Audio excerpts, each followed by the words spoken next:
My name is Chloe, and up until the moment my phone rang that disastrous Tuesday morning, I genuinely believed I had cracked the code to adulting. You know the feeling, that perfect, fragile balance you achieve in your late 20s? For me, it meant a killer job as a digital marketing strategist at Ascent Media in downtown Charlotte, North Carolina. Our office wasn't some stale cubicle farm. It was all exposed brick, high ceilings, and glass partitions that overlooked the city skyline, giving you that I've made it feeling every time you logged on. My salary was solid, comfortably covering my expenses, and the best part? I was religiously socking away 25% into my future home fund.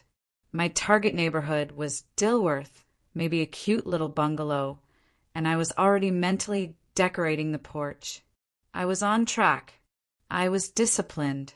I was, frankly, kind of proud of myself. The other key piece of this perfect puzzle was my apartment. It wasn't just an apartment. It was a one-bedroom sanctuary in a quiet, tree-lined street right near Freedom Park. 5 years ago, when my parents, Robert and Carol, bought the entire building as an investment property, they offered me one of the units. They called it giving their daughter a leg up, and who was I to refuse? The rent they charged was nearly 30% below the going market rate for that zip code. In Charlotte, that kind of discount is basically winning the lottery. I poured my savings and my soul into that space.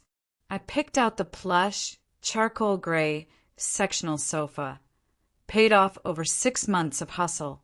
I refinished the antique coffee table myself, sanding down 3 layers of varnish until the original dark oak shone through. My kitchen, though compact, housed a barista-grade espresso machine, a birthday gift to myself after landing my first big promotion. Every object, every carefully chosen book, every high-thread count sheet in the bedroom represented a victory. Small, hard-earned steps toward my own defined future. It was my independence, subsidized, yes, but fiercely mine. But nothing in my life, especially where my family was concerned, was ever that simple. My younger sister, Jade, was the gravitational force around which our entire family orbit spun. She was 3 years younger, stunningly beautiful, and crucially the golden child. The difference in how my parents raised us wasn't subtle. It was a blueprint for unequal expectations. I worked 2 jobs through college and graduated with manageable loans.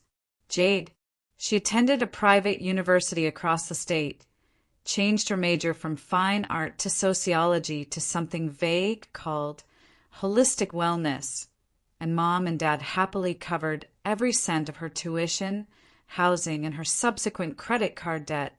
When I needed a used car to commute to my first job, I took out a small bank loan.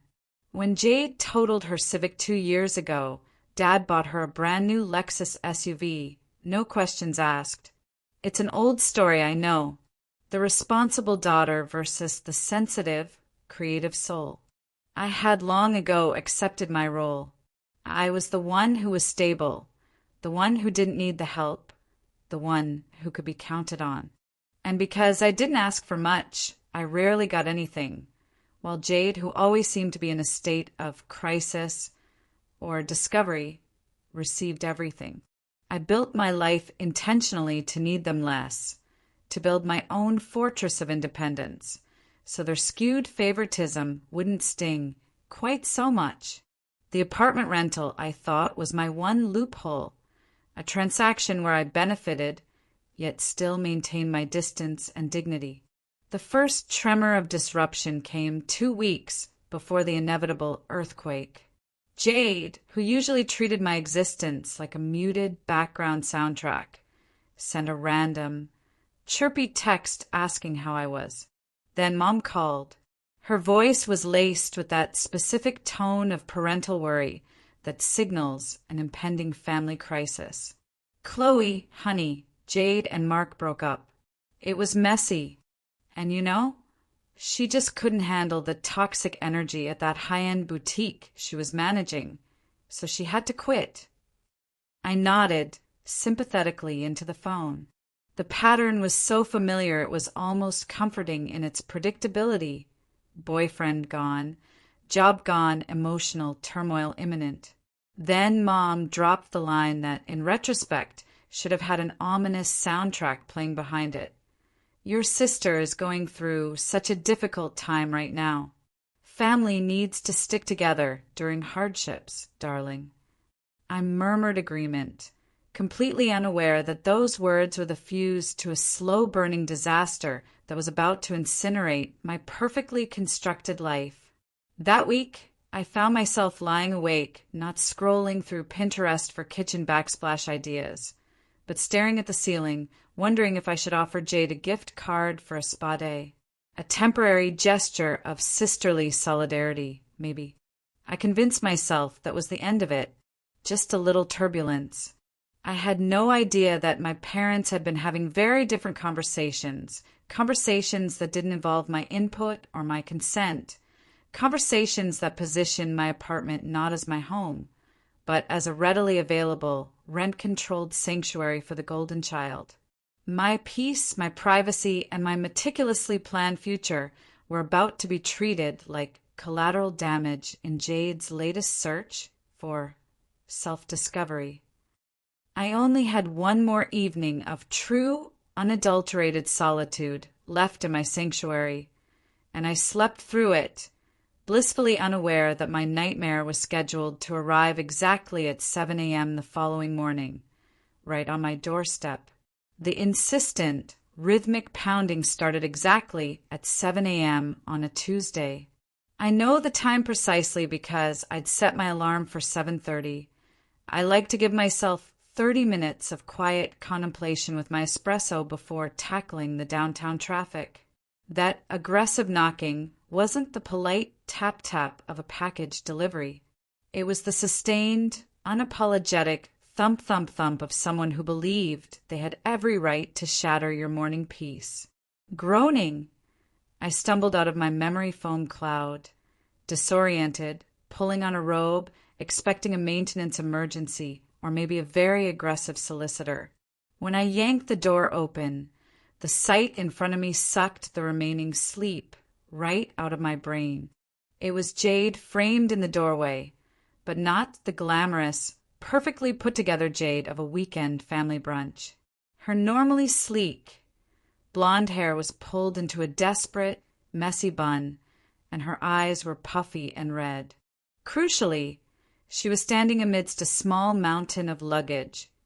2 massive, overstuffed suitcases, a large duffel bag, and her ridiculously expensive designer tote slung over her shoulder. She managed a strained, overbright smile that didn't touch. Her eyes. "Hey, sis," she chirped, the words sounding more like a greeting card slogan than genuine connection. "Surprise! I'm going to be staying with you for a while." I stood there, frozen. I didn't even have the presence of mind to step aside. "Jade, what in the world are you talking about? What are you doing here at this hour?" Before I could finish the sentence, she was already pushing past me, rolling one of the heavy suitcases over the threshold and across my beautiful, salvaged hardwood floor. Scrape, scratch. I winced internally. "Oh, it's just a lot, Chloe." "Like a lot," she sighed dramatically, collapsing onto my expensive sectional as if she were wilting. Mark cheated.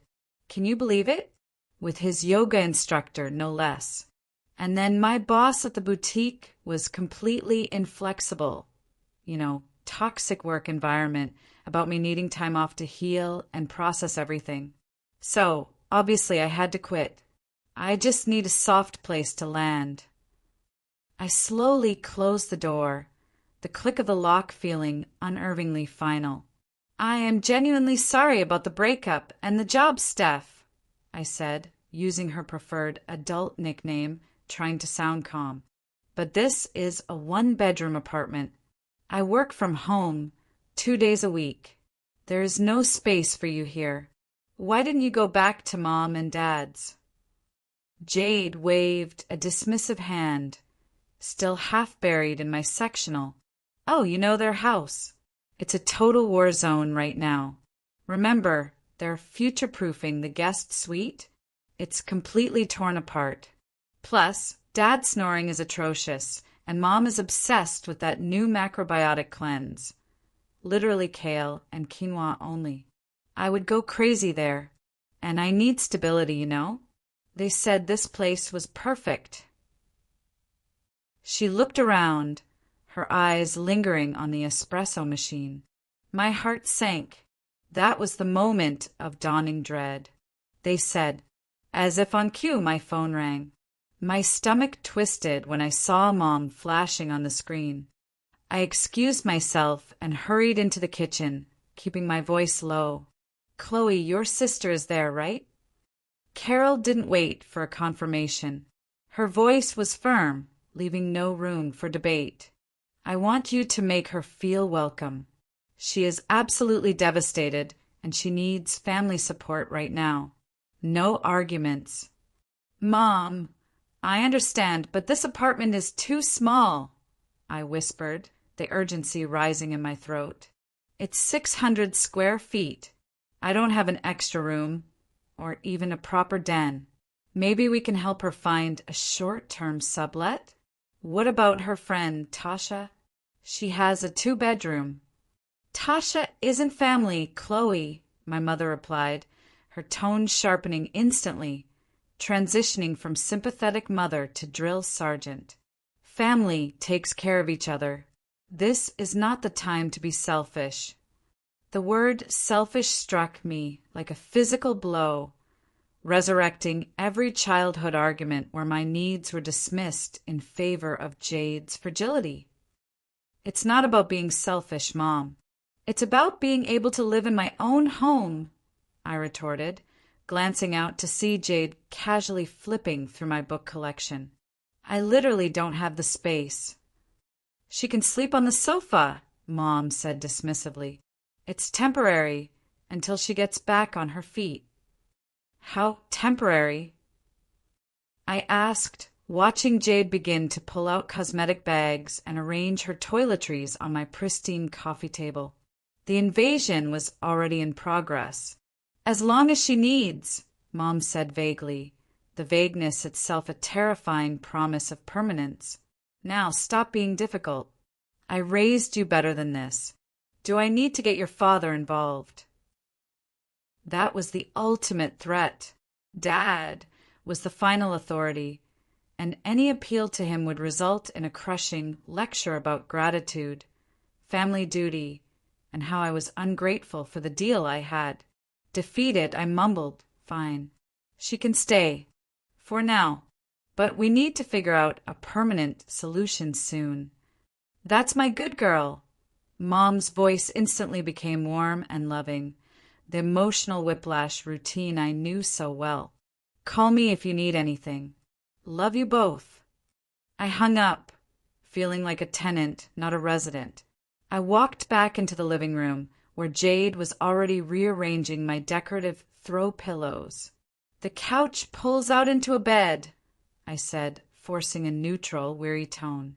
"We need to put it away every morning before 8:30 so I can work. I have important video meetings every Tuesday and Thursday." Jade finally looked up, her expression utterly oblivious. "Actually," she drawled, "I was thinking I'd take the bedroom. The living room gets so much light in the morning, and you know I'm not a morning person. Plus, I have all these clothes that really need to be hung up." I stared at her. The sheer audacity of the demand to claim my personal, private space, the one place I truly retreated to, ignited a slow, burning rage. "Jade, this is my apartment. I am not giving up my bedroom." She hit me with the gaze perfected over years of leveraging parental guilt, a perfect blend of hurt puppy eyes and indignation. "Wow, Chloe, I just lost my boyfriend and my job.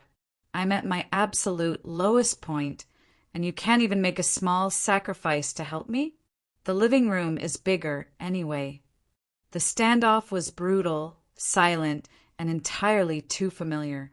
I felt the immense weight of the family dynamic pressing down on me, urging me to concede. Just then, my phone buzzed with a text from Mom. Be kind to your sister. Remember all the times she was there for you. I searched my memory, failing to recall a single instance where Jade had prioritized my well-being, but the message did its work. I knew I couldn't win this battle today, not against the combined pressure of my family's expectations. Fine, I said, the word tasting like ash. You can have the couch. That's already a compromise. But we need to establish some ground rules, and we need to do it now. Jade's face instantly brightened. You're the best sister ever. This is going to be so fun, like when we shared a room. She went back to unpacking, happily claiming more and more of my space, completely ignoring the ground rules that were meant to be our next topic. I stepped away and texted my friend, Sarah, SOS. Jade just moved in. No warning. Send wine and patience. Sarah's response was immediate. Oh no. Nightmare flashbacks to college roommate days. Coming over tonight with emergency supplies. Hang in there. I looked at Jade, singing softly to herself as she draped her expensive scarf over the back of my desk chair, and wondered just how long I could possibly hang in there before something, or someone, finally snapped. The peace was gone, and the nightmare was just beginning. The first week with Jade was an emotional marathon run in a very small space. If Chapter 2 was the initial shock of the invasion, Chapter 3 was the slow, insidious erosion of my sanity. Every corner of my once pristine one-bedroom apartment transformed from a sanctuary into a disorganized extension of Jade's emotional turmoil. My workday started at 7 a.m. Jade, naturally, operated on a self-proclaimed healing schedule, which meant she generally surfaced around noon, but her presence was felt far earlier. The sectional sofa, which converted into a bed, was rarely put away. It became a permanent fixture, an amorphous blob of blankets, designer pajamas, and her collection of half-empty snack bags. She used my coffee table as a vanity, a precarious landscape of makeup brushes, serums, and hair styling tools, making it impossible for me to use the surface for my laptop or notes.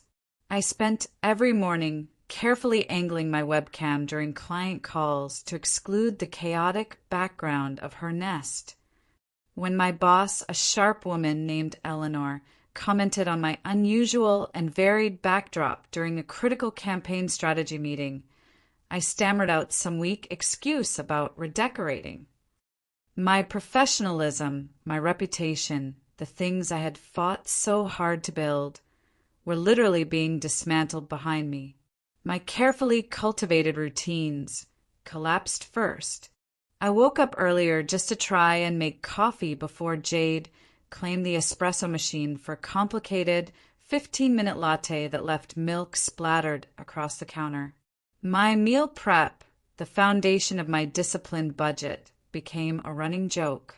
I would carefully pack 5 Tupperware containers with healthy lunches on Sunday, only to find them mysteriously empty by Wednesday. Jade, where are the quinoa bowls I made for lunch?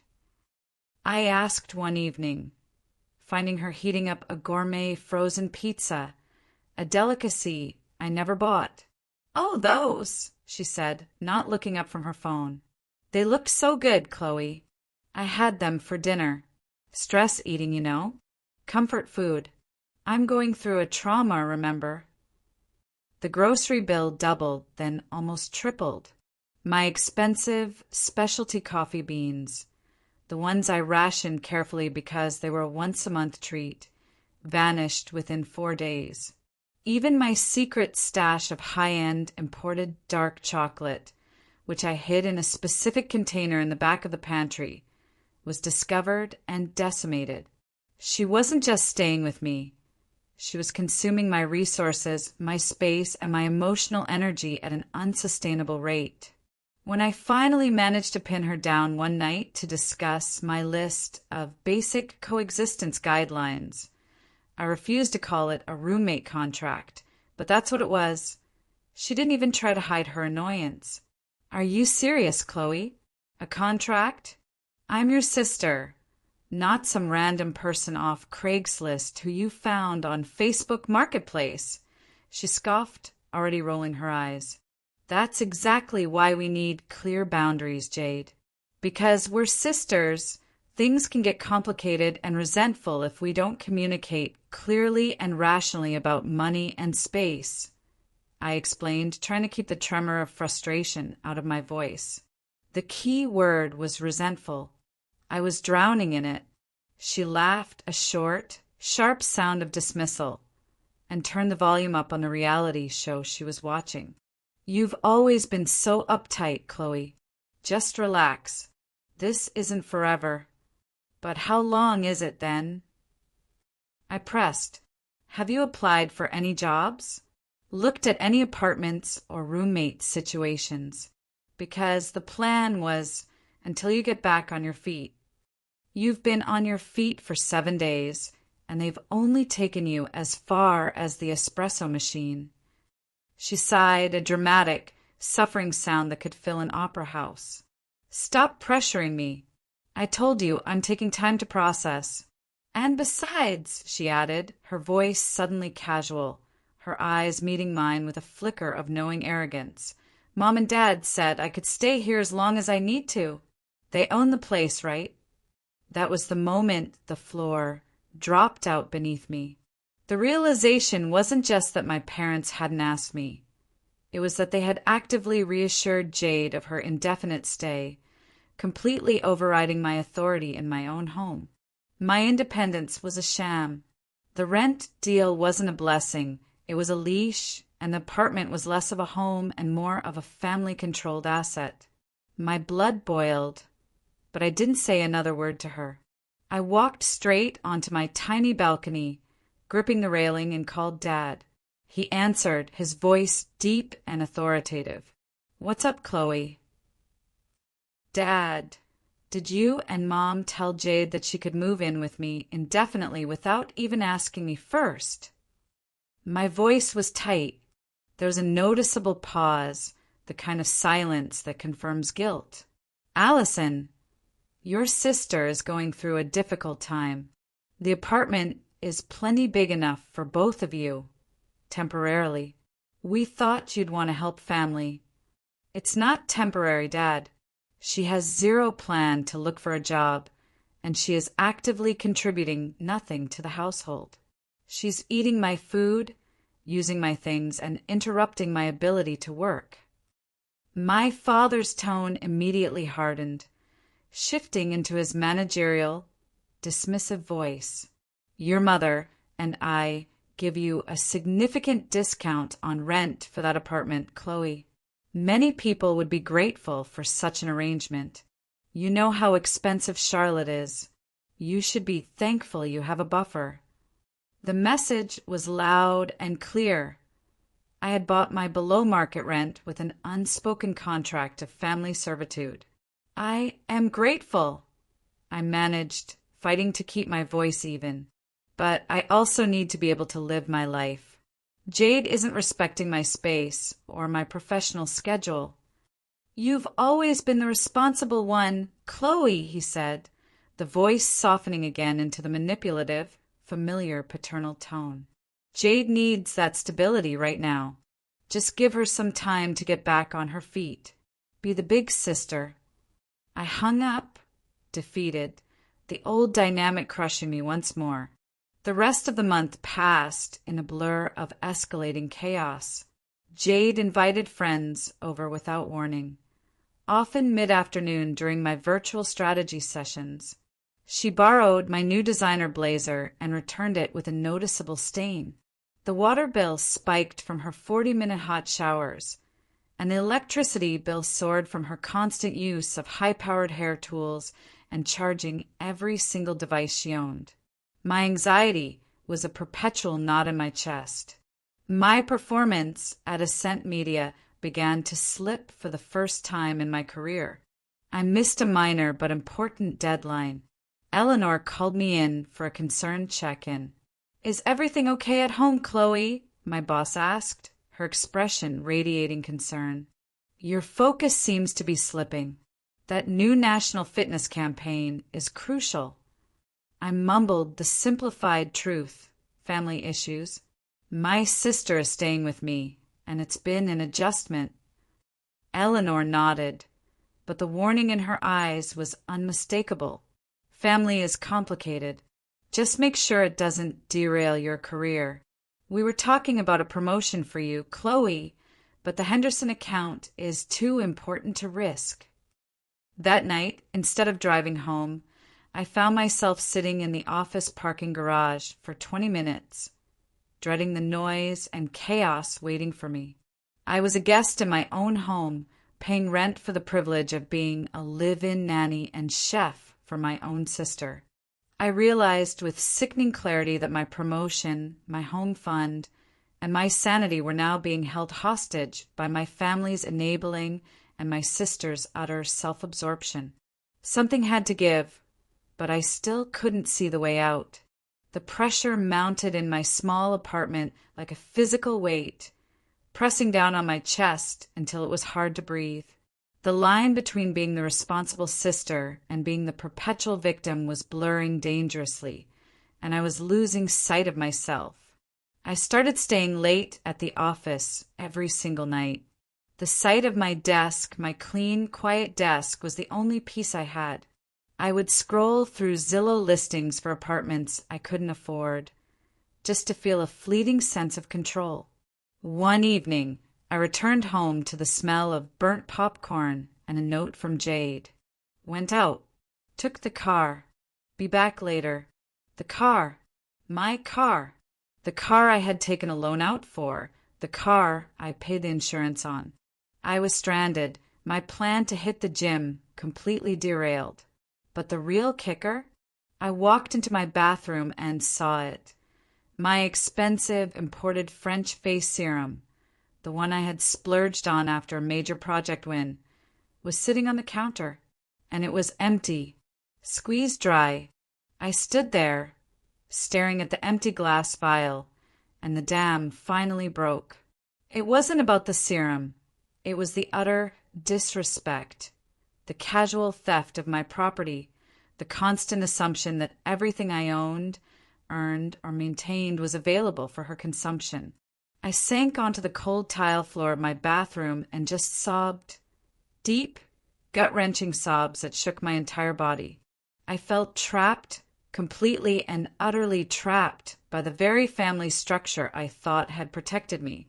I called Sarah my lifeline. "I can't do this anymore." I choked out, the words thick with tears. I am a guest in my own home.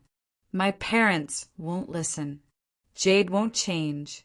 I feel like I'm sinking. "Sweetie, listen to me." Sarah's voice was gentle but firm. "I know the rent deal is huge, but look at the cost to your life.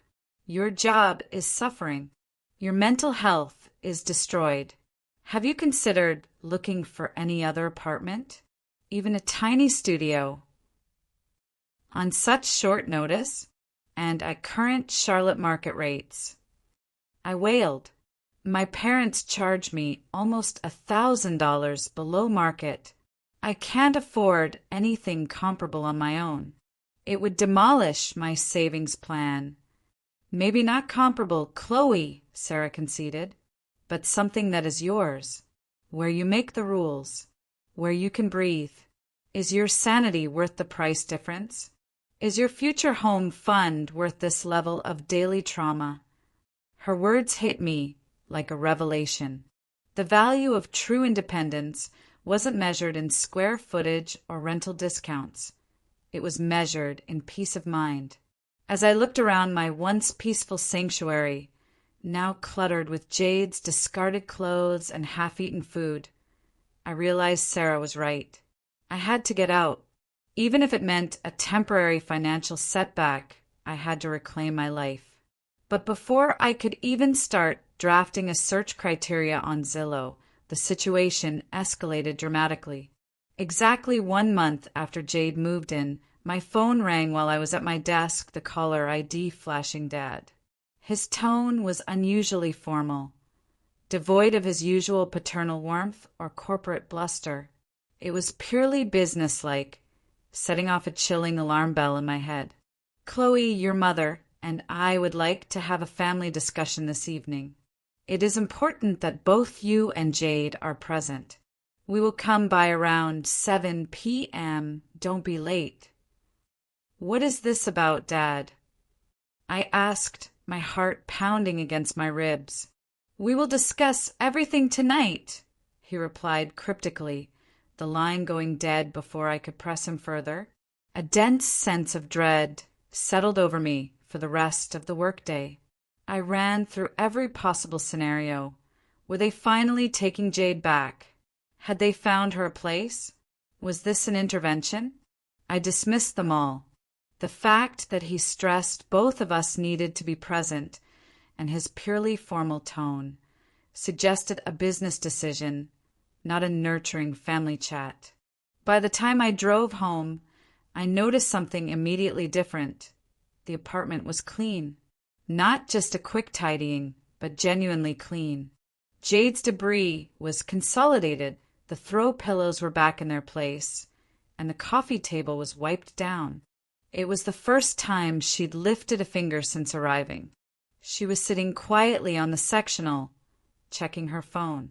"Do you know what this meeting is about?" I asked, suspicion tightening its grip. She shrugged, not meeting my eyes. "No idea. Dad just said they wanted to talk to us about logistics or something. Said Mom was bringing a casserole." A casserole, the domestic weapon of choice for emotional ambushes. That's when I knew. This wasn't a conversation about Jade moving out. This was a conversation about making Jade moving in a permanent, official, and perhaps even legal arrangement. The ticking time bomb in my living room was about to explode, and the explosion was going to be financial. I braced myself. The next hour was going to redefine my relationship with my family forever. The clock on my microwave hit 7 p.m. with a decisive beep, and precisely on that chime, Mom and Dad walked in. Mom, Carol, was holding a huge covered dish, a baked chicken and broccoli casserole, her signature dish for occasions that required both comfort and an underlying sense of martyrdom. Dad, Robert, was holding something far more chilling, a sleek black leather folder. The folder was the real weapon in the room. The four of us squeezed around my small dining table, the one I had proudly restored from an estate sale find. Mom served the casserole, her movements unnecessarily fussy, chatting brightly about the new granite countertops they were installing at their main house. Jade kept her eyes glued to her plate, eating with an unusual, almost timid stillness. I sat rigid, fork in hand, waiting for the other shoe to drop. Dad finally cleared his throat, setting the black folder in the center of the table. The scrape of the leather against the wood was loud in the silence. He didn't look at me. He looked at the folder, adopting the same solemn, business meeting demeanor he used when addressing his quarterly board meetings. "Allison," he began, using my full name, which was never a good sign. "As you know, your sister has been staying with you for the past month. Given that the living arrangement appears to be functional, your mother and I need to make some necessary adjustments to your rental agreement." I felt a wave of nausea. Functional? It had been an emotional and professional disaster. I set my fork down with a barely perceptible clatter. "What kind of adjustments, Dad?" He didn't answer with words.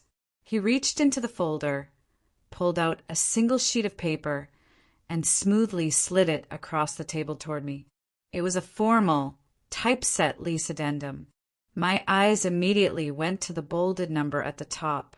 We will need to increase your rent, effective the 1st of next month. The new amount will be double what you are currently paying. I inhaled sharply, nearly choking on a piece of broccoli. Double.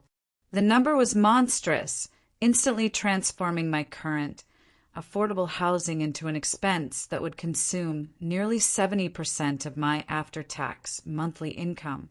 It wasn't just a rent hike. It was an eviction notice wrapped in a familial obligation. Double. I managed, my voice strained. Why in God's name would you double my rent? Well, there are 2 people living in the apartment now, darling. Mom chimed in sweetly, as if explaining basic arithmetic to a toddler. Twice the utilities, twice the wear and tear on the property. It only makes sense. But Jade isn't paying anything. I pointed out, my voice rising. She doesn't have a job. She doesn't contribute. I'm still covering everything, plus the additional expenses she incurs. Dad leaned back, placing his hands flat on the table, the picture of measured patience. Which is exactly why we need to adjust your rent, Chloe, he explained, using that infuriatingly patient, patronizing tone. We need to cover the additional expenses and the cost of the disruption Jade incurs while she is getting back on her feet. Think of it as a contribution to her stability.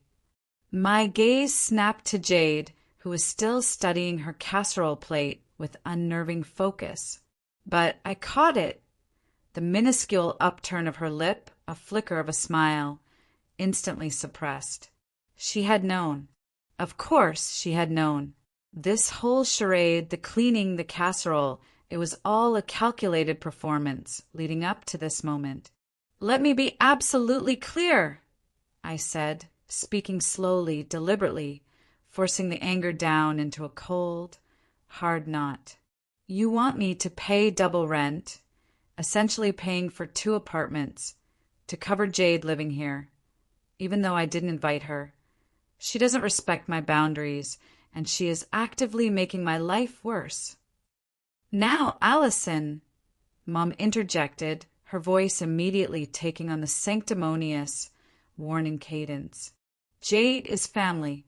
Family supports each other during difficult times. We're giving you an opportunity to step up. Then why is the support always one-directional? I asked, the dam cracking a little further. Why am I always the one expected to give, to sacrifice, to pay, while Jade only takes? Dad frowned, his patience visibly snapping. That is unfair, Allison. Your sister has had some bad luck recently. She's fragile. Bad luck or bad choices? The words exploded out of me before I could stop them, the years of bottled-up resentment finally surfacing. The table fell silent, the only sound the rattling of my breath. Jade's carefully constructed composure dissolved instantly, her eyes welling up with tears in a performance worthy of a daytime drama, a talent she had perfected since grade school. I can't believe you would say something so cruel, Mom scolded, turning her full, furious attention on me. After everything we have done for you, giving you this beautiful apartment at below-market rent for years. I have paid rent faithfully every single month, I countered, my voice shaking but firm. I have maintained and improved this apartment. This was a business arrangement that benefited both parties, and I held up my end of the bargain. And now the arrangement is changing, Dad stated, his voice firm and final, gesturing at the addendum. The new rent will be effective from the 1st of next month. That gives you 2 weeks to adjust your budget. The new figure flashed in my mind, $2,800 a month. I simply could not afford it without completely gutting my savings, sacrificing my retirement contributions, and working a second job. My entire future plan would be incinerated overnight. I cannot afford this, I said simply. Not on my current salary. Dad gave a shrug that felt monstrously indifferent. Then perhaps you should look for a better paying job, Allison, or take on some freelance work. You're always talking about those side hustles people do nowadays. The casual dismissal of my financial reality, the complete lack of respect for the stable life I had created, was the final, devastating blow. I took the pen he offered and held it over the paper for a long moment, the silence of the room deafening. Then, with a slow, deliberate movement that shocked even myself, I set the pen down, unsoldered, beside the document. "I will let you know my decision by the end of the week," I stated, my voice steady, ice-cold, and utterly final. The rest of the dinner passed in an uncomfortable, chilling silence, broken only by my parents and Jade discussing her plans to explore some new career path. I sat silent, a tempest of rage and resolve churning inside me. They had played their hand, believing they had me trapped. But in doubling the rent, they hadn't issued a financial mandate. They had issued my liberation. The confrontation dinner ended with my parents retreating quickly, their initial confidence slightly shaken by my refusal to immediately sign the document, yet still arrogant in their assumption of my eventual compliance. As they gathered the casserole dish, Mom issued a final, guilt-laden injunction. "Think hard about this, Chloe. You're giving up a gift most people only dream of." Dad just gave me a long, hard stare that said, "I know you won't fight this." After the door closed, Jade immediately returned to her default setting, turning on the television and sprawling back onto the sectional. She didn't even look at me. "They're right, you know," she said casually, picking at her nails. "You wouldn't really move out. This place is too perfect and you hate change. It's the only deal you'll ever get." In that exact moment, watching her lounging on my furniture, using my electricity, eating the food I was about to pay double rent to cover, and speaking with such entitled, absolute certainty, something crystallized inside me. This wasn't just about $1,000. It was about the fundamental dynamic of my entire adult life. It wasn't revenge I sought. It was respect, boundaries, and the right to exist autonomously. I went to bed without responding, but I didn't sleep. I lay awake, running financial scenarios and housing options in my head. By 4 a.m., the rage had burned away, replaced by a crystalline, unshakable resolve. I knew exactly what I needed to do, and more importantly, how I was going to do it. The next day, for the first time in over a year, I called in sick to Ascent Media. This wasn't a sick day, it was Independence Day. As soon as Jade left for her daily pilgrimage to the overpriced coffee shop, where she claimed she was networking but really just scrolled social media and complained to her friends, I got to work. First, the financials. I pulled up my investment accounts and saving spreadsheets. I had been saving diligently for 3 years, and while it wasn't the full down payment I dreamt of, it was a substantial emergency fund. Enough to cover first and last month's rent, a security deposit, and all moving expenses.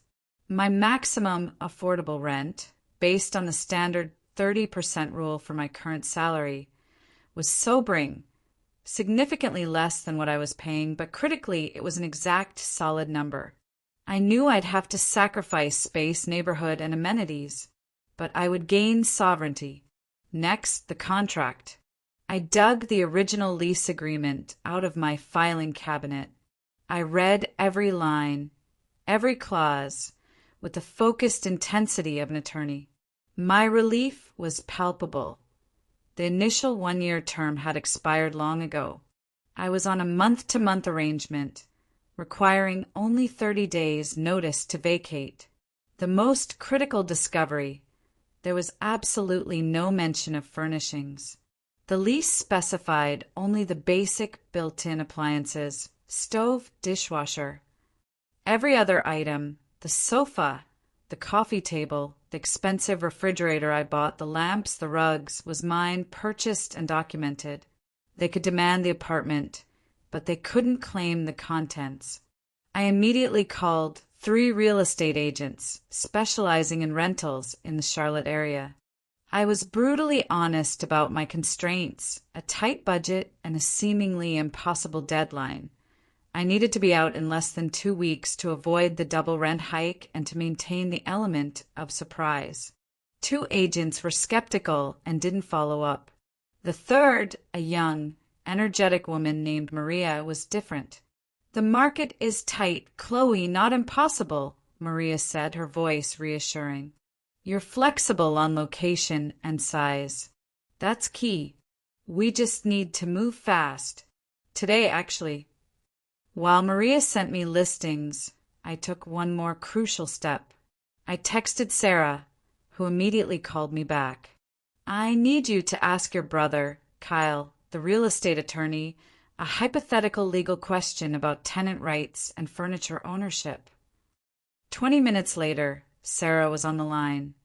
"Kyle says unless it's explicitly stated in the lease that the apartment is furnished, everything you purchase belongs to you. Period. If your parents try to claim otherwise, they'd need documentation and you have the receipts." Armed with legal certainty and financial clarity, I began to see the outline of my escape. Maria sent over 5 listings. All were smaller. None had the parkside charm of my current place, but they were available and, miraculously, within budget. The following day, I took another personal day and toured them all. The first 3 were immediate no-goes, dingy, loud, or in areas that would make my commute unbearable. The 4th was decent, but pushed my budget to the absolute limit. The 5th property, however, sealed the deal. It was a tiny 500-square-foot unit in Plaza Midwood, further from downtown, but right on a direct, fast bus line.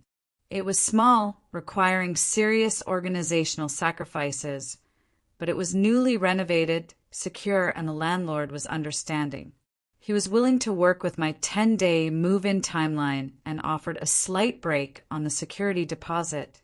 I signed the lease on the spot, placing the deposit on my credit card, scheduling the walkthrough, and confirming the move-in date. As I walked out of the new, empty building, I felt an almost manic blend of terror and elation. In 48 hours, I had dismantled my old life and signed the contract for my new one. The perfect revenge wasn't legal or financial, it was simply leaving. And they had no idea it was coming. With the new lease signed, the exhilaration of the previous day gave way to the daunting reality of logistics. I had 7 days. 7 days to move 5 years of accumulation out of my apartment across town and into a space 30% smaller. All while my sister, Jade, was sleeping on my sectional and my parents were waiting for my reasonable decision. My first logistical headache was the move itself. I called professional moving companies. The quotes for a short notice, midweek move, even for a 1-bedroom apartment, were astronomical. Easily over $1,000. That money had to stay in my home fund savings. I needed a different solution, a classic Southern call in the favors scenario. That evening, while Jade was loudly complaining to a friend on the phone about the injustices of Mark and the boutique, I quietly messaged my closest circle. Sarah, of course, was the first to respond. "Consider it done. Operation Independence Day is a go. My brother, Kyle the lawyer, owes me a favor and has a pickup truck." For other friends immediately volunteered, offering their time, muscle, and a small armada of SUVs and pickups. I had a full, well-oiled moving crew assembled within 2 hours. Sarah also offered her spacious garage for temporary overflow storage, just in case my tiny new place couldn't fit everything. My community, the friends I had actively chosen, were stepping up in a way my family never had. The next piece of the puzzle was the timing the crucial element of surprise. I knew my parents and Jade were planning to attend a huge family reunion at my Aunt Martha's house in Asheville that coming weekend. It was a 3-hour drive, and they would be gone from Friday evening until Sunday afternoon. I had already declined the invitation, citing a demanding workload. This was my window. I scheduled the move for Saturday, ensuring the apartment would be completely empty before they returned on Sunday. The preparation over the next few days required the stealth and precision of a spy movie. I arranged for mail forwarding, set up utility transfers to the new address, and most importantly began to pack. I focused only on small, non-obvious items while Jade was around. Books, knickknacks, clothes I hadn't worn recently. I stored the packed boxes in the coat closet and the back of my car, camouflaged with old blankets. The toughest part was the emotional detachment.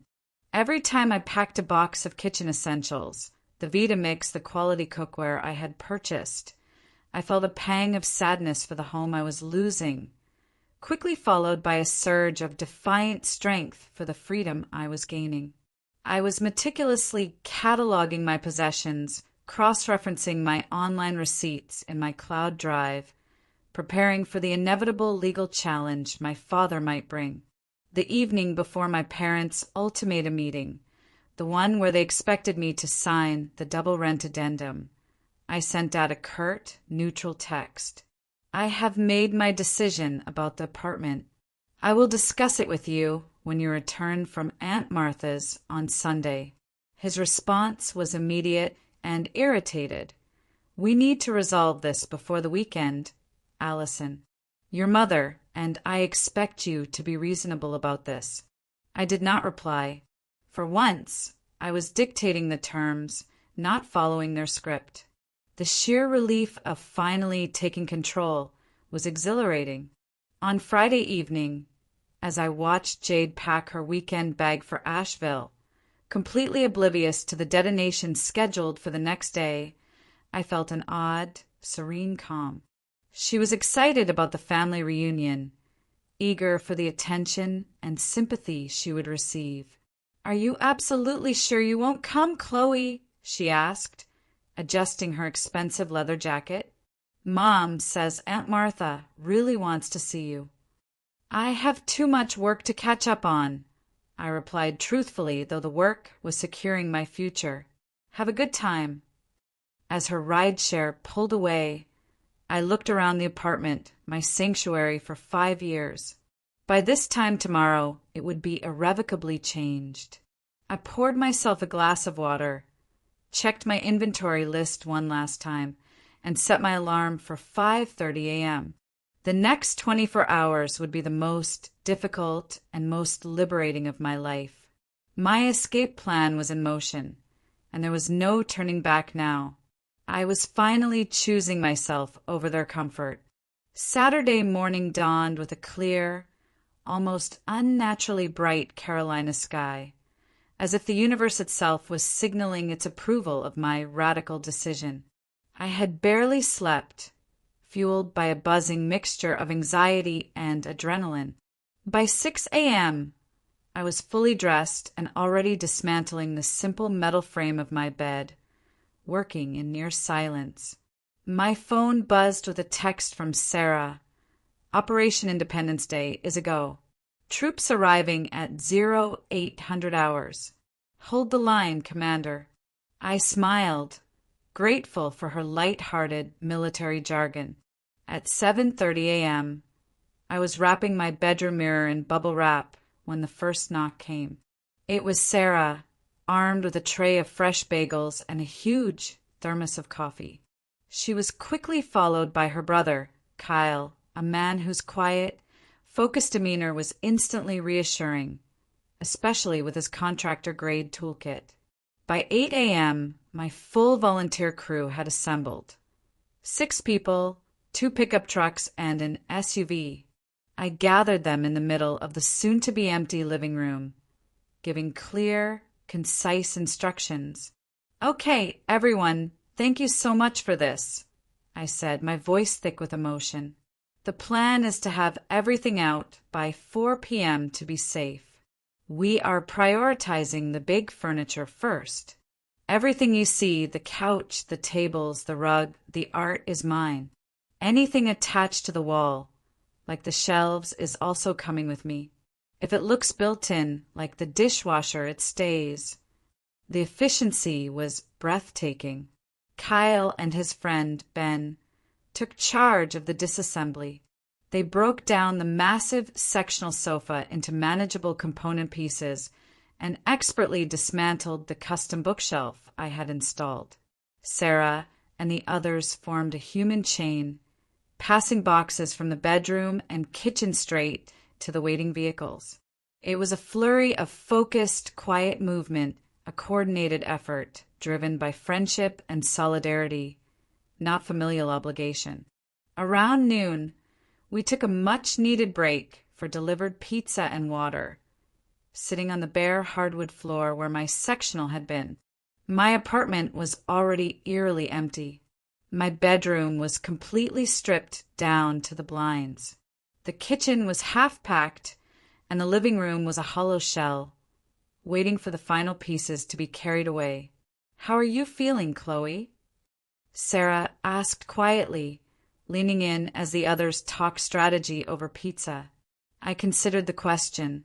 Exhausted, sad, angry. But mostly, I took a deep breath. I feel incredibly light, like I finally dropped a weight I didn't realize I was carrying. "You did the right thing," Sarah squeezed my hand. "It's long overdue. And honestly, this move is totally badass." The afternoon push was even more frantic. We made 2 quick trips to my new, smaller apartment in Plaza Midwood, carefully placing the furniture components and stacking the boxes. My new landlord, who happened to be checking on a vacant unit, looked slightly bewildered by the sheer speed of our operation, but seemed impressed. "Most move-ins are chaos," he commented to Kyle. "You folks have a system." By 3:30 p.m., we were down to the final sweep. The apartment that had once been my cozy sanctuary now stood utterly vacant. The only things left were the built-in stove and dishwasher and the cheap, standard-issue window blinds. Everything else, from the shower curtain rod to the light bulbs in the ceiling fixtures, was gone. I had even unscrewed the decorative vent covers I had replaced with nicer ones. I did a final walkthrough, checking every cabinet, every corner, every closet. In the kitchen, I performed the final, most satisfying ritual. I placed a heavy, sealed envelope on the counter. Inside were the keys to the apartment, the final month's rent check, as required by the 30-day notice, and a brief, emotionless letter. The letter simply stated that I was exercising my right to terminate the month-to-month rental agreement with proper notice, and that I had taken only the possessions legally belonging to me. No explanation, no drama, just cold, hard legal fact. I stood in the center of the living room, a vast, echoing space that felt simultaneously foreign and familiar. It was the last time I would be here as a resident. Sarah placed a supportive hand on my shoulder. "Ready?" she asked gently. I nodded, unable to speak past the lump in my throat. I had just taken my life back. With one last look at the pristine, empty room, the room where my sister had felt entitled to sleep, eat, and destroy my peace, I closed and locked the door behind me, dropping the key into the envelope, and walked away. The old life was officially over, and the clock was ticking until my parents discovered the extent of my independence. We were celebrating at my new, much smaller apartment. The living room, already packed tightly with the reassembled sectional components and stacked boxes, smelled faintly of old wood and new paint. We had ordered a ridiculous amount of pizza and were toasting with cheap beer when my phone, which had been silent for hours, began to explode. The shockwave started with Jade. "Text 1, 4:45 p.m. Chloe, what is going on?" We just pulled up. Where is all the furniture? Where is my bed? Text 2. 4:48 p.m. Are you serious right now? The place is empty. Where am I supposed to sleep tonight? Text 3. 4:50 p.m. MOM and Dad are furious. Call me back right now. This is not funny. Then came the calls. My mother, Carol, first. Then my father, Robert. Then Carol again, followed by another rapid-fire call from Robert. I let them all go to voicemail, taking a slow sip of beer.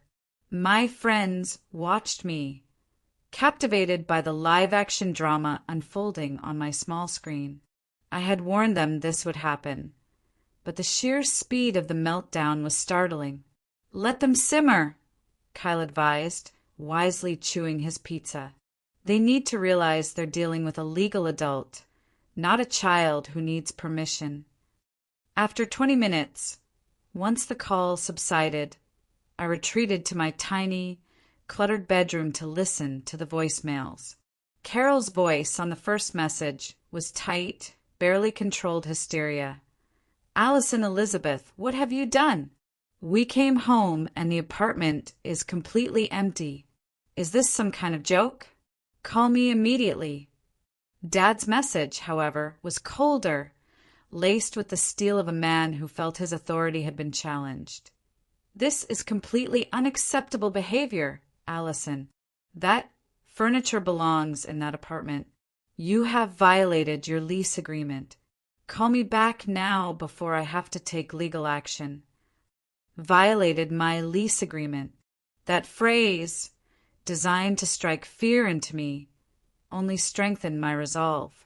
I waited another 5 minutes, composed myself, and then finally called my father back. He answered on the first ring, his voice booming with barely concealed anger. Explain yourself, he demanded, skipping any form of greeting. I took a deep, centering breath. I decided to move out, Dad, as I told you I might. I gave proper notice, as required by the month-to-month lease, paid the final 30 days' rent, and took my belongings with me.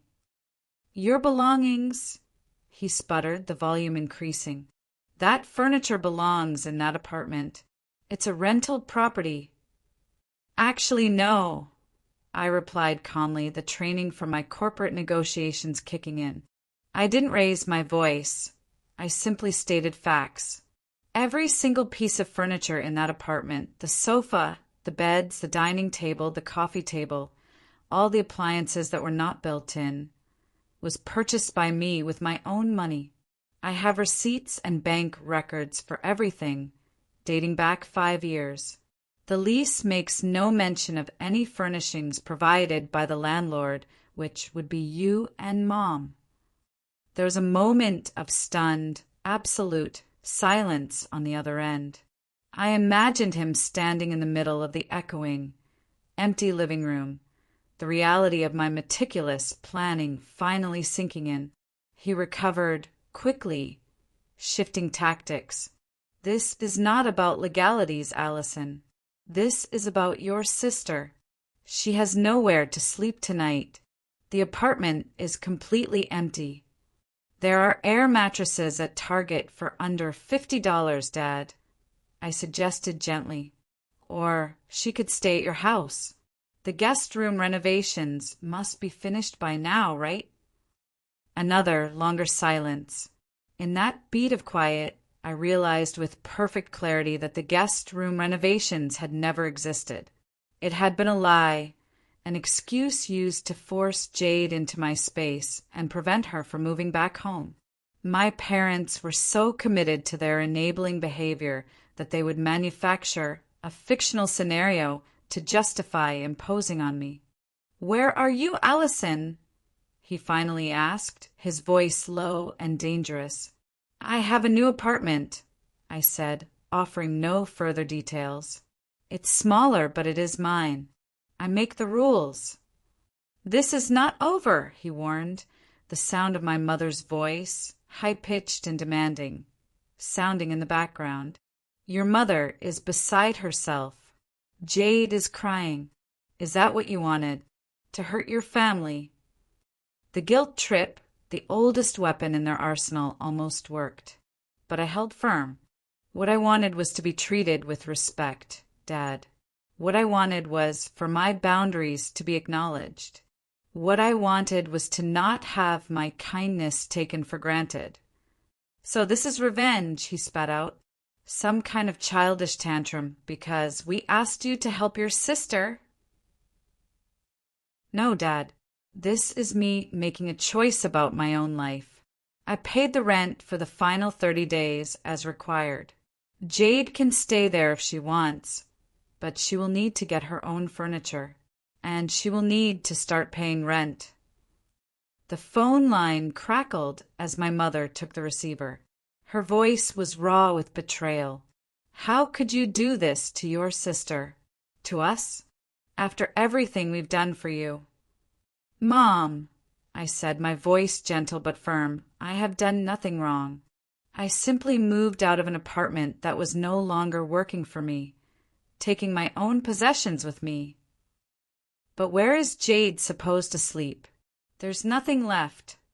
The same place she would have slept if I had never lived there in the first place, I concluded. The apartment was unfurnished when I moved in. Remember that. The fact that the apartment had been unfurnished 5 years ago seemed to stop her cold. There was a long, stunned pause before she spoke again, her voice entirely different. You really moved everything out in one day? Yes, I confirmed. And you have a new place already? You planned all this? Yes. Another pause. I never thought you would actually leave, she whispered. In that moment, I realized I had one. It wasn't a victory of spite, but a victory of self-respect. Her tone held not respect, not yet, but the beginnings of acknowledgement, a terrifying recognition that I was not the predictable, compliant daughter they had always assumed me to be. The conversation ended with vague, frustrated threats, but I hung up feeling completely drained and strangely peaceful. I had finally drawn a line, and I had held it firm against the entire weight of my family's emotional manipulation. The weeks that followed my dramatic, ghost-like departure were a study in contrasts. While my former apartment in Dilworth echoed with the silence of my family's shocked contemplation, my new 500-square-foot unit in the vibrant Plaza Midwood neighborhood buzzed with a newfound energy. The space was, indeed, significantly smaller. My king-sized bed dominated the bedroom, leaving barely enough room to walk around it. My sectional sofa had to be split, one half angled awkwardly in the living area, the other relegated to storage in Sarah's garage. My meticulously chosen dining table now served triple duty as a desk, an eating surface, and a staging area for my perpetually overflowing boxes. But despite the physical constraints, the atmosphere in my new home was infused with a lightness I hadn't realized was missing. It had absolutely nothing to do with square footage and everything to do with sovereignty. For the first time in my adult life, perhaps ever, I was completely and truly in control of my space and my existence. Every object, every placement, every decision, from the temperature of the thermostat to the choice of the coffee I drank, was mine alone. There was no need to angle a camera, no fear of finding a favorite item used or stolen, and no anxiety about a surprise visitor. The peace that came with this autonomy was worth far more than the spacious apartment I had left behind. I began to build a new routine, one entirely centered on my needs. My commute was slightly longer, but the bus line was direct and efficient, allowing me to use the time to read or plan, rather than navigate traffic with a knot of dread in my stomach. My work life immediately stabilized. I was focused, efficient, and mentally present. My boss, Eleanor, noticed the change immediately. "Whatever family issues you sorted out, Chloe," "Keep doing it," she commented during our next one-on-one. "Your work on the Henderson account has been stellar this week. That promotion is back on the table." The external validation confirmed what I already knew internally. My self-respect was directly tied to my professional success. I also, surprisingly, found community. I introduced myself to my neighbors, something I had never felt the need or courage to do in my isolated rental. The woman across the hall, an older graphic designer named Martha, invited me for coffee on the shared rooftop garden.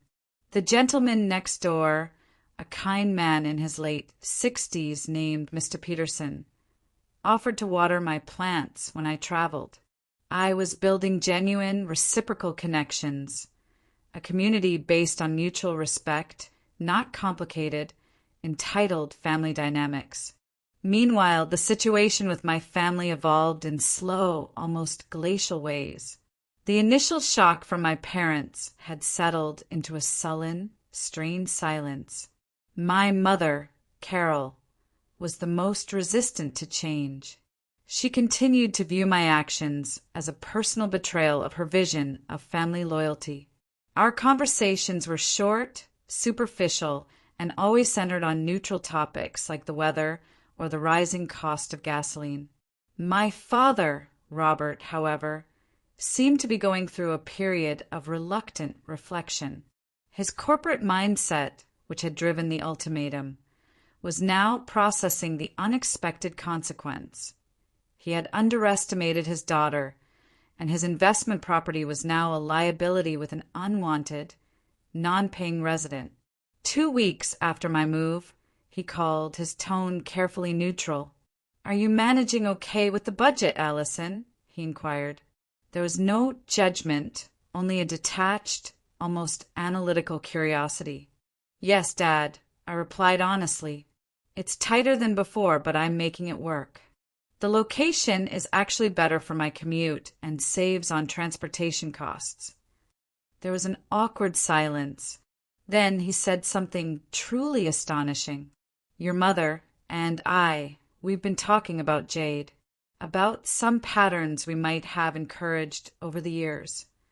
It was the closest I had ever heard him come to admitting fault or even acknowledging the existence of favoritism. It wasn't an apology, but it was a crucial shift in the conversation, a crack in the impenetrable wall of their parental enabling. The realization hit me.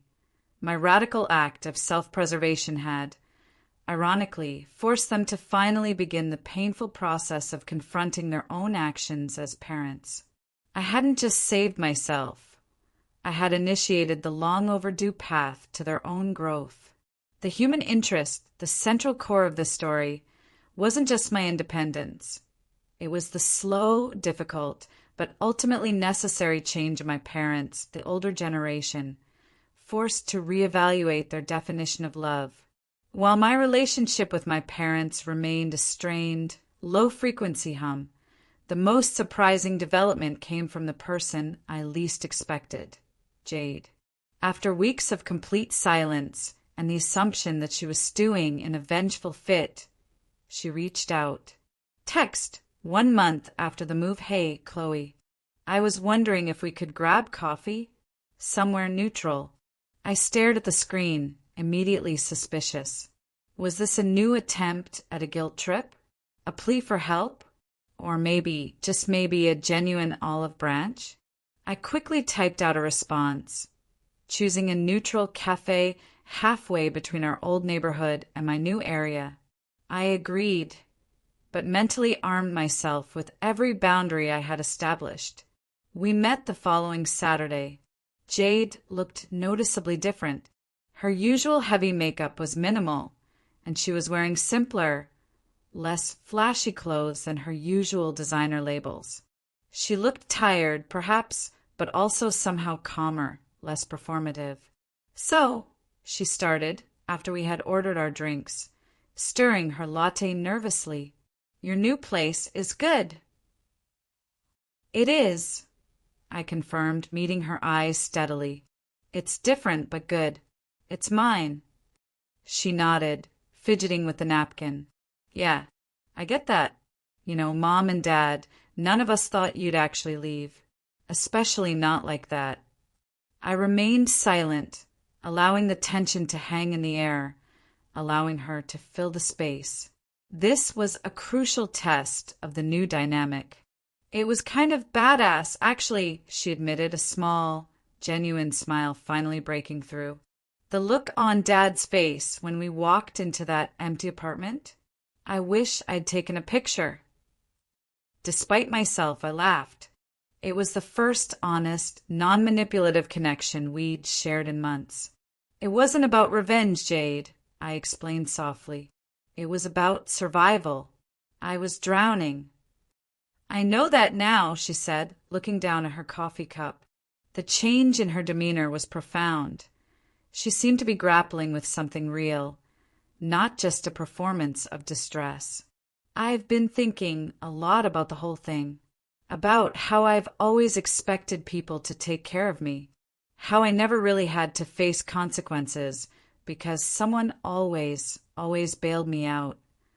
She paused, gathering her thoughts. When you left, it was like suddenly I had to figure things out.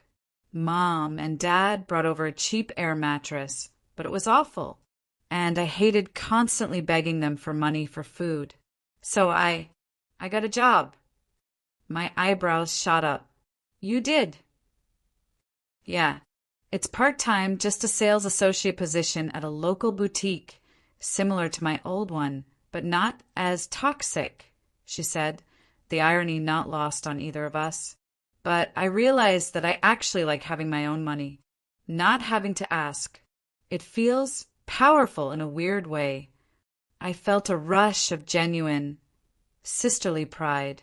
That's huge, Jade. I'm really happy for you. I'm still staying at the apartment, she admitted quickly, perhaps afraid of losing the fragile connection we had established. But I'm paying rent now. Not much, but something.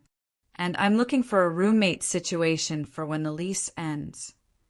We talked for almost 2 hours, the longest, most honest conversation of our adult lives. For the first time, it felt like two equals discussing their lives, not the familiar dynamic of the giver and the taker. Jade spoke about the fear of truly being alone, and I spoke about the exhaustion of always being the strong one. As we parted, she hesitated, then pulled me into an awkward hug. I'm sorry, Chloe, she whispered, her voice cracking, for being such a terrible sister. You weren't terrible, I corrected her, holding her tightly. We just had unhealthy patterns, all of us, and sometimes you have to break things to make them better. I drove home that day not with a sense of triumph, but with a deep, quiet gratitude. My drastic, painful move hadn't just saved me. It had, in a profoundly unexpected way, thrown a necessary lifeline to my sister, forcing her to learn the hard-won independence that my parents' enabling love had always denied her. The healing process had begun, and it started with the quiet acknowledgement that we were all flawed, but finally ready to grow up. The healing process with my parents, Robert and Carol, was far more difficult, riddled with setbacks and the heavy shadow of old habits. While Jade's transformation was swift and visible, my parents' journey toward self-awareness was slow, measured, and often frustrating.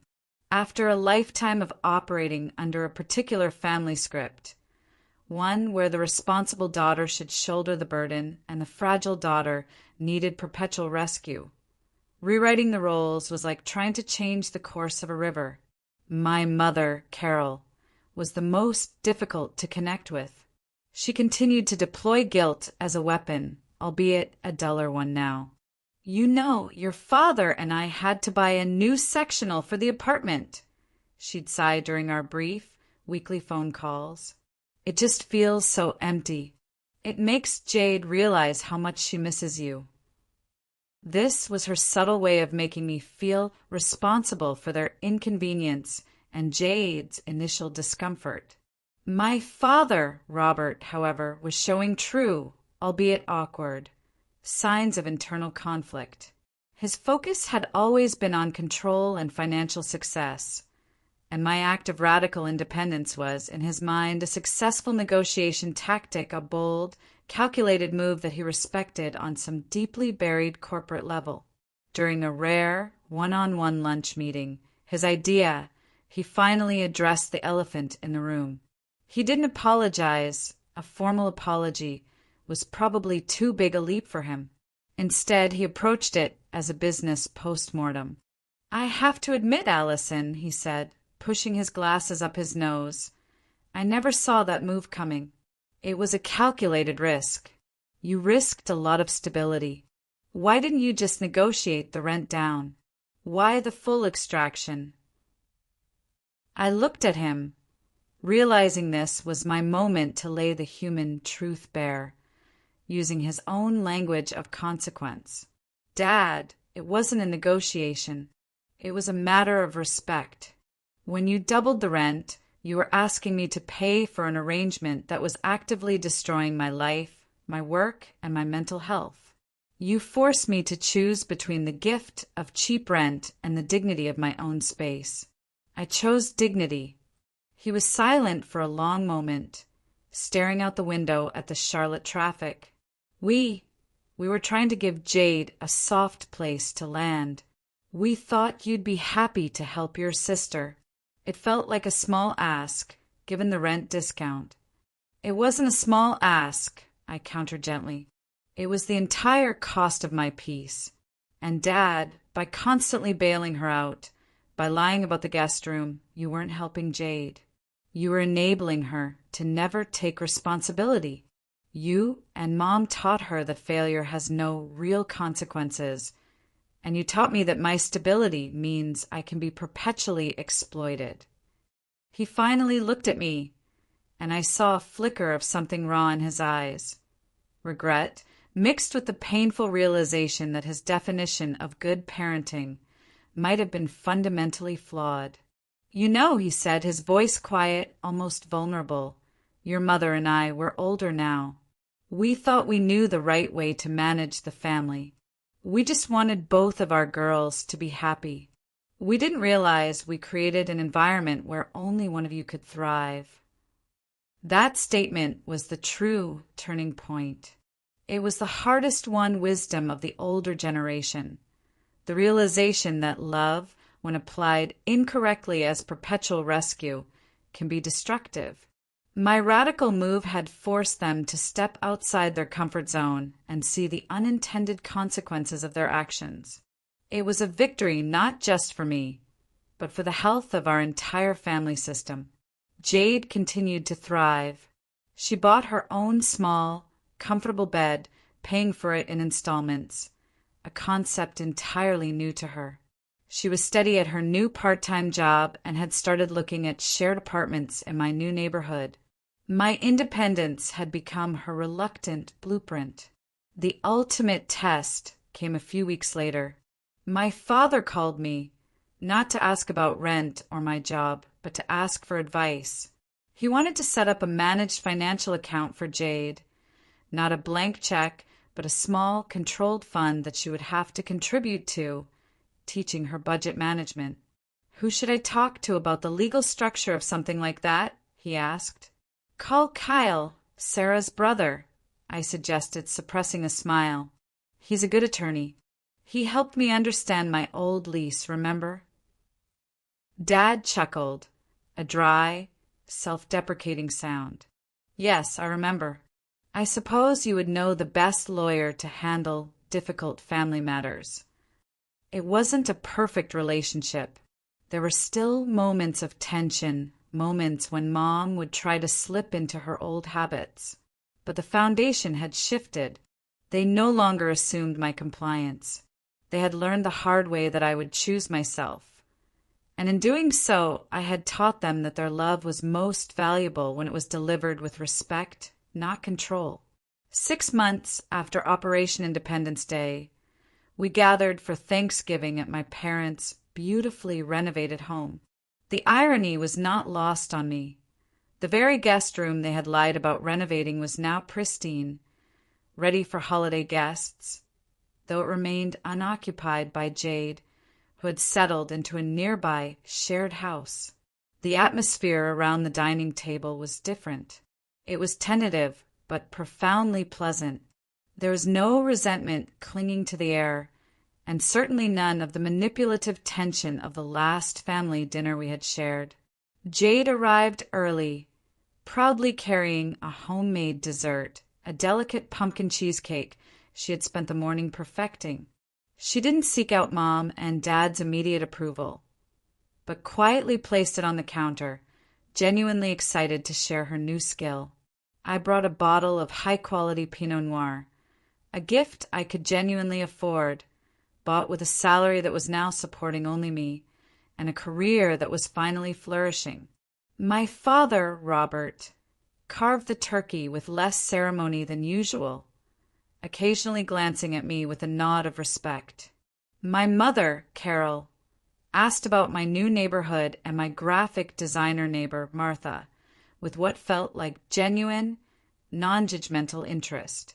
The small talk was normal, healthy, and focused on shared life, not forced obligation. As we ate, I looked around the table at these people who had shaped me in positive ways through their hard work and discipline, and in negative ways through their flawed dynamic. I felt neither the desperate need for their approval nor the simmering resentment that had driven me to move. Instead, I felt a calm acceptance.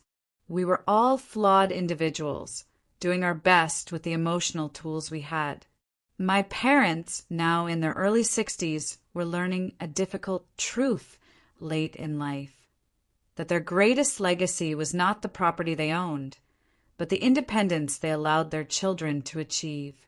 Jade caught my eye from across the table and offered a small, sincere smile. She looked happy, healthy, and most importantly, authentically self-possessed. She was still my younger sister, still prone to drama, but she was now a contributing adult, paying her own bills and making her own choices. My refusal to enable her had been a painful, radical act of love. The greatest lesson I learned through this entire experience wasn't about furniture or real estate. It was about the profound difference between love and enabling, between generosity and being taken advantage of. I learned that sometimes the most loving thing you can do, both for yourself and for those you care about, is to set clear, unyielding boundaries, even when it's painful and generates immediate conflict. I also discovered the true value of independence, not just financial, but emotional. The security of knowing I could stand on my own, make difficult decisions, and navigate the consequences gave me a confidence that permeated every aspect of my life. My work improved, my friendships deepened, and my sense of self strengthened. Today, 1 year after that dramatic, unexpected moving day, I sit in my small, cherished apartment in Plaza Midwood. It is still cluttered, but it is my clutter. The furniture, the same pieces that once filled a much larger space, now feels perfectly right for where I am. I have let go of the need to be the responsible daughter and simply embraced being Chloe. If you've ever found yourself trapped by your family's expectations, where your kindness was mistaken for weakness, or where you felt you had to choose between your life and their comfort, know that you have the right and the power to change that dynamic. It's not an easy conversation, and it won't happen overnight, but taking that first, decisive step toward honoring your own needs, whether it's moving out saying no or simply stating the truth, can transform not just your life, but the lives of those around you. Sometimes, the most loving thing you can do for your family is to love yourself enough to walk away from their dysfunction. And sometimes you have to show your parents that you have finally grown up before they realize they need to grow too. Thanks for listening my story.